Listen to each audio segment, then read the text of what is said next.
Capítulo 43. Por que tantos talentos são desperdiçados? Não há nada mais comum do que um talento que não chega no profissional. Não há nada mais comum do que um atleta que na categoria de base era um fenômeno e não consegue passar para a categoria principal. Por que isso acontece? Sabe? Nós poderíamos levar aqui um bom tempo falando sobre o processo de formação, é um assunto complexo, tá?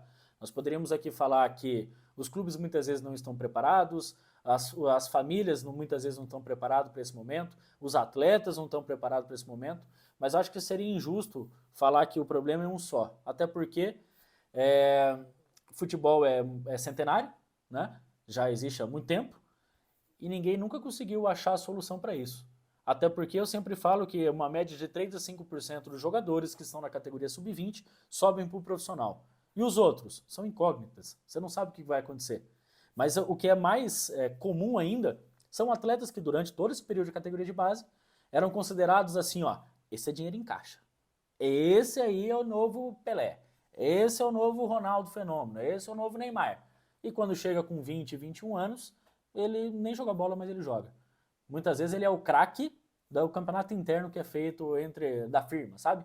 Da firma. Então, esse é o momento. Mas por que isso acontece?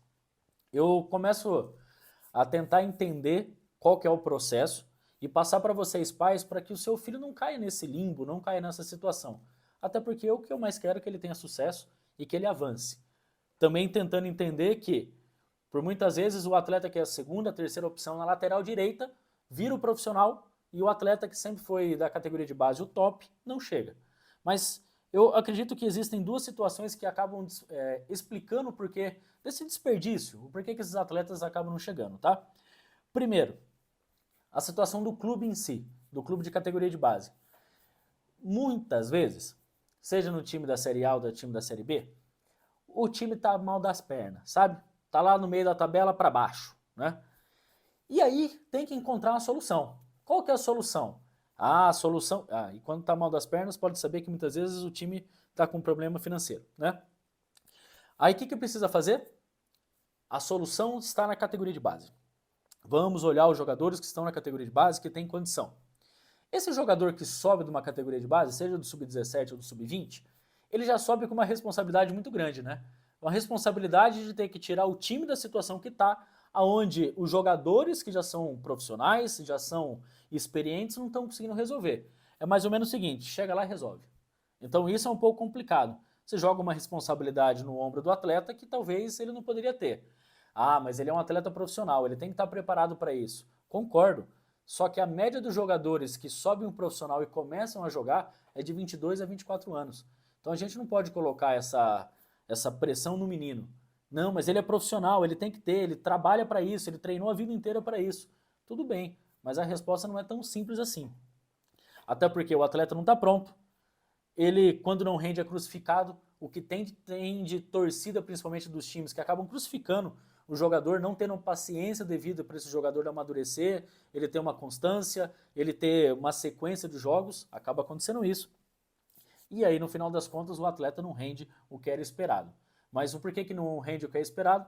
Porque quando o atleta sobe, a expectativa é alta, e quando a expectativa é alta, a única coisa que acontece é a frustração ser alta também. Esse é um ponto que tem que ser levado em consideração. O segundo ponto desses jogadores do sub-20, quando eles estouram a idade, o que acaba acontecendo? E eu quero que você entenda isso aqui. Ele passou do sub-20, tá? Ele não tem mais a idade de categoria de base e muitas vezes ele não está pronto ainda para jogar no profissional. Como eu falei, de 22 a 24 anos que o jogador começa a ter essa experiência, essa vivência. E aí que começam os empréstimos. O que são esses empréstimos? O time está na Série A, esse jogador subiu da base profissional, só que aí estourou a idade dele e ele não está pronto para jogar no profissional.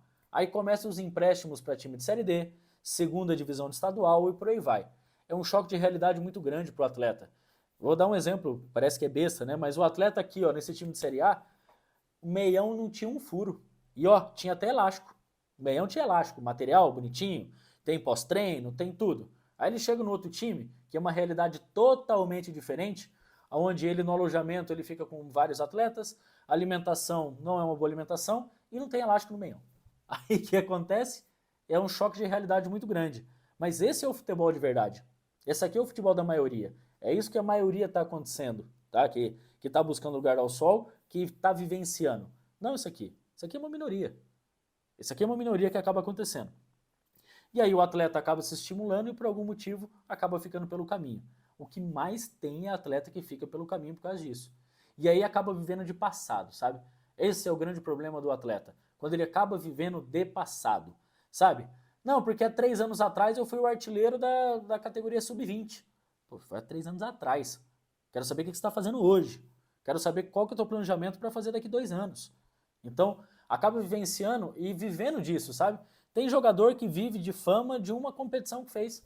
Então ele fica se empregando de time em time, o time apostando, falando, esse ano vai.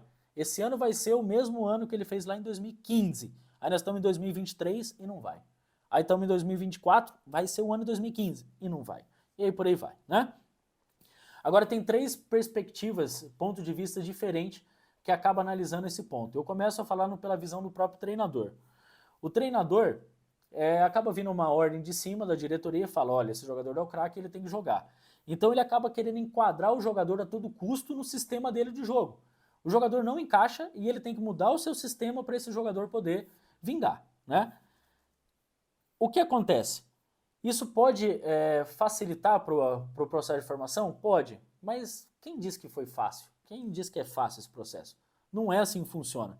E quando você faz isso com um jogador, ali no time da Série A, quando ele vai para um outro time, o treinador ele não está preocupado em formar esse atleta, ele está preocupado em resultado. Então ele vai formar o time do jeito que ele acha que tem e o atleta que tem que se encaixar, que essa é a realidade, né?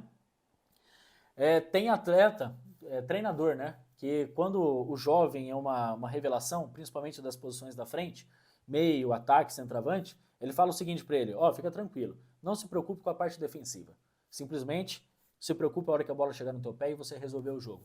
Aí o jogador não resolve um jogo, não resolve 2, não resolve 3, ele montou todo o time para esse jogador se destacar e ele não entendeu uma premissa básica que antes de atacar você precisa defender, né? É uma coisa muito simples. Hoje, futebol moderno, não existe esse negócio de ficar 2 atletas para trás da linha da bola. Hoje é o seguinte, hoje é todo mundo correndo. Você defende para depois atacar, né? O grande problema de fazer isso também com o atleta, você acaba tornando ele individualista. Futebol é um esporte coletivo e só que só acontece no esporte coletivo porque tem uma junção de todos os individuais, tem uma junção de todos os atletas. Uma equipe sempre é a soma das suas habilidades. Agora a perspectiva do pai, tá? A perspectiva do pai é o seguinte, ele olha para o filho e fala o seguinte, viu, você tem que se destacar dos demais, você tem que fazer algo diferente dos outros. Não se preocupa com detalhes, simplesmente vai e faz o que você acredita que tem que ser feito. E aí, o que é o que precisa ser feito? A primeira coisa que o pai pensa é, o filho tem que ser atacante, tem que fazer gol, né? Aí dentro dessa perspectiva, ele aprendeu a fazer isso desde pequeno. Gol, gol, gol, gol, gol, gol. E não é toda hora que a bola entra. E já diria um livro muito famoso, né? A bola não entra por acaso. Tem uma série de fatores que faz com que a bola entre, a equipe ganha e tudo mais. Quando faz isso, você dá esse tipo de informação, orientação para o teu filho, você está passando uma mensagem para ele que ele não se precisa se preocupar com valores coletivos. Ele não precisa se preocupar com o que está acontecendo no contexto, né? Você está mostrando para a criança que é assim, é você acima de tudo e de todos. Você que tem que ganhar e fazer acontecer a qualquer custo, a qualquer preço. E não encaixa. Novamente, futebol é coletivo. E se você ensina esses valores, esses princípios desde cedo para o seu filho, quando ele tiver já uma idade um pouco mais avançada, vai fazer falta esse tipo de ponto, né? Esse tipo de observação. Agora, como solucionar esse tipo de situação para não acontecer coisas piores lá na frente, né? Eu acredito sempre nos pequenos conselhos de vocês pais e até contando histórias de outros atletas, de outros pais, de outras famílias que estão vivenciando a mesma situação. E não existe um caminho certo ou um caminho errado, existem caminhos. Quando o atleta chega numa determinada dificuldade, determinado ponto, o pai tem que ter conhecimento de falar, olha, tal família de tal atleta fez isso e deu certo. Tal família de tal atleta fez isso e deu errado. Não quer dizer que fazendo exatamente a mesma coisa que a família que deu certo fez, não quer dizer que teu filho também vai ter sucesso. Mas a probabilidade é maior. Por quê? Porque Porque não existem erros novos, existem pessoas novas cometendo erros antigos. Tá tudo pronto já. É só você conseguir entender quais são as regras do jogo para poder auxiliar seu filho, né? Outro ponto, se teu filho realmente for bom, sabe, se ele tiver assim, ó, eu acredito muito que a habilidade se desenvolve com prática, né? Mas se ele tiver aptidão, ele tiver dedicação, ele tiver o que fazer o que tem que ser feito, as coisas vão acontecer um pouquinho de maneira mais natural. Não é você crer que isso vai, você fica sentado esperando que vai dar certo, olha para cima e fala, ó, confio, hein? Não é assim. Você tem que fazer a tua parte, os outros vão fazer a parte deles, e depois soma e todo mundo vai fazer acontecer. Você não precisa pressionar tanto o teu filho. Se ele estiver fazendo a parte dele, que é o crucial, pode ter certeza que as coisas vão começar a acontecer de uma maneira bem melhor. Né? Da perspectiva do atleta, eu quero passar isso para vocês, né? A maioria dos problemas que acaba acontecendo é por falta de comunicação, isso você já sabe, principalmente do treinador, do pai e com o atleta. Ele acaba priorizando que todos os problemas que acontecem com ele é culpa dele, né? Ele vai falar o seguinte, mas também, né, sempre sou eu que estou errado, nunca é outro. E assim, a educação que vem do pai para a criança, ele vai falar o seguinte, não me interessa o que o outro está fazendo, interessa o que você está fazendo, você está fazendo a tua parte? Minha mãe sempre falava isso para mim assim, eu falava, mãe, mas tá todo mundo fazendo. Minha mãe falava, mas você não é todo mundo, né? Ponto. Então esse entendimento acaba sendo uma falta talvez de entendimento ou até uma falta de conhecimento do atleta que está sendo repassado do treinador ou do próprio pai. Ele tem que entender que independente de qual é o momento, tá? O atleta, independente de qual é o momento, dentro do campo, a hierarquia maior é o treinador, ele tem que respeitar e pronto, acabou. E esse é o ponto principal. O que eu desejo do fundo do meu coração com a trilha do futebol é que todos vocês pais tenham acesso a esse tipo de informação. Né? Poxa, como eu vou ficar feliz pra caramba de estar na torcida, eu do lado de você, pai, você, mãe, com uma camisa da trilha do futebol, você apontar lá no campo e falando, meu filho atingiu o profissional, meu filho atingiu o sucesso. E pode ter certeza que a gente vai estar aplaudindo o sucesso dele em pé. O que eu não quero é ter que utilizar algumas histórias como a gente utiliza como case de talvez insucesso. Case de atletas que acabaram ficando pelo caminho por determinados fatores. Eu não quero que isso aconteça. Exatamente por esse ponto que eu desejo do fundo do meu coração que vocês absorvam esse conteúdo e que vocês não contem a história negativa do que aconteceu ou do porquê ele parou no caminho. E que vocês contem o porquê exatamente que teu filho chegou no sucesso. E eu quero participar desse momento.